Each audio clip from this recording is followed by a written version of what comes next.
नमस्कार। आज हम एक कानूनी मामले की तह में जा रहे हैं। हमारे पास एक अदालती फैसले के कुछ हिस्से हैं और कोशिश करेंगे कि इसके जो मुख्य मुद्दे हैं और जो नतीजा निकला उसे समझें, वो भी बिल्कुल सीधी-सादी भाषा में। जी हाँ, कोशिश यही रहेगी कि बिना ज़्यादा कानूनी बारीकियों में उलझे मुद्दे को समझें। तो चलिए शुरू करते हैं। इस केस में याचिकाकर्ता मतलब जिन्होंने केस फाइल किया वो है श्रीजा निर्माण कंपनी, और जिनके खिलाफ ये केस था यानी कि प्रतिवादी वो है the commissioner appeals Guntur, central tax and customs और कुछ अन्य लोग। बिल्कुल। और मामला जुड़ा है, जैसा आपने कहा, जीएसटी कानून से। असल में हुआ ये कि कंपनी ने अपना जीएसटी रिटर्न समय पर फाइल नहीं किया था और टैक्स का पेमेंट भी समय पर नहीं किया। अच्छा। तो अधिकारियों ने इसे सिर्फ एक देरी नहीं माना, बल्कि इसे तथ्यों का छिपाना यानी सप्रेशन ऑफ फैक्ट्स मान लिया। ओहो, सिर्फ रिटर्न न भरने को। हाँ, और इसी आधार पर सेंट्रल जीएसटी एक्ट की धारा 74 लगा दी। अब ये धारा 74 थोड़ी गंभीर धारा है। ये तब लगती हैं जब धोखाधड़ी हो, जानबूझकर गलत जानकारी दी गई हो या टैक्स चोरी के इरादे से कुछ छिपाया गया हो। तो सवाल यही उठा कि क्या सिर्फ रिटर्न ना भरना और टैक्स लेट देना, क्या ये धारा 74 लगाने के लिए काफी है? ये तो वाकई एक अहम सवाल है।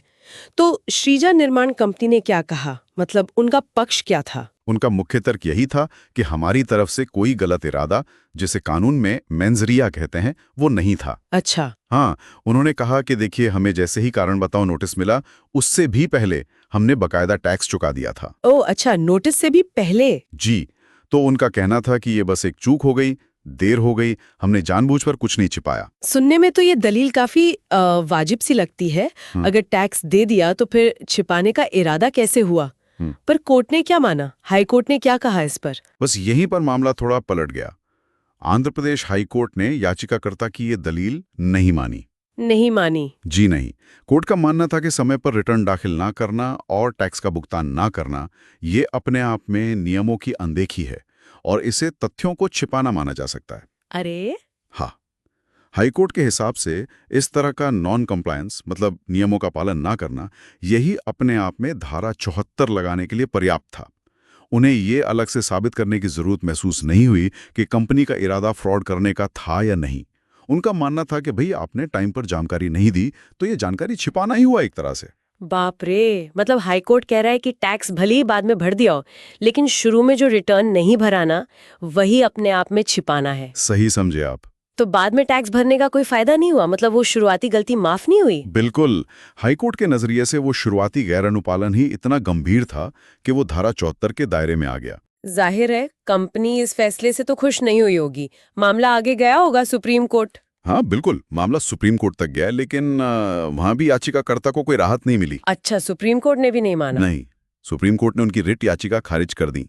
उन्होंने आंध्र प्रदेश हाईकोर्ट के फैसले और उसके पीछे दिए गए तर्कों से सहमति जताई। सुप्रीम कोर्ट को लगा कि हाईकोर्ट के निर्णय में दखल देने का कोई ठोस कारण नहीं दिख रहा है। तो मतलब हाईकोर्ट का फैसला ही फाइनल रहा। जी। तो फिर इस पूरे मामले से आम कारोबारी के लिए या समझने के लिए मुख्य बात क्या निकलती है? क्या सबक है? देखिए, सबसे बड़ा सबक तो यही है, कम से कम इस खास मामले के संदर्भ में, कि अदालतों ने टैक्स रिटर्न समय पर ना भरने और टैक्स का भुगतान न करने को सिर्फ एक मामूली चूक या देरी नहीं माना, इसे तथ्यों को छिपाने जैसा गंभीर मामला माना गया। इतना गंभीर कि धारा 74 जैसी सख्त कार्यवाही हो सकती है? और ये इस बात के बावजूद कि टैक्स बाद में चुका दिया गया था। तो ये टैक्स कंप्लायंस को लेकर एक बहुत कड़ा संदेश है। हाँ, ये वाकई सोचने वाली बात है कि कहाँ पर अनजाने में हुई देरी खत्म होती है और कहाँ से कानून की नज़र में जानबूझकर छिपाना शुरू हो जाता है। ये लकीर तो बहुत पतली लगती है ना? बिल्कुल। और इसका असर आगे चलकर बिजनेस करने वालों पर कैसे पड़ेगा, खासकर अगर कभी सच में अनजाने में कोई चूक हो जाए? ये सवाल तो जरूर दिमाग में आता है। सही कहा, यह आगे देखने वाली बात होगी।